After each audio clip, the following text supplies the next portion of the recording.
Ni aje mzee? Fiti sana. Niko na nani hapa leo? Deno Celeb. Deno Celeb. Naona wewe ni undergraduate University of Eldoret. Manze. Unaweza advise aje watu huku? Ulimanage aje kufika huko pale penye huko? Manze God wanga mtrue manze.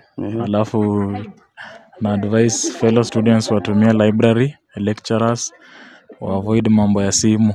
Simu wasitumie. Wasitumie simu.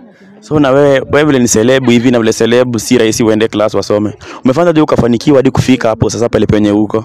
Manze ni God tu manze, siwezi eleza lakini ni God tu manze. Unasema tu ni God. Ni God manze. Sasa na hawa wanafunzi wengine una advice aje kusoma missing marks nini hizo za shule? Manze ukiwa first year, second year, third year hapo unakimbia unatafuta missing marks mapema. Lecturers kudanganya ati ngoja utatafuta ukiwa fourth year, tafuta ukiwa sahi, utamanage kugraduate manze. Sasa unasema kila mtu aende atafute marks mapema na tuingie class. Ingieni class manze. Usikatae kwenda class ya tunaenda kupiga mboka. Mse, soma. Unasema watu wasome mboka baadaye. Mboka baadaye mse. Hata sisi tumesoma kwanza, mboka baadaye. Sawa. Shukran. Thanks manze. Wagwan.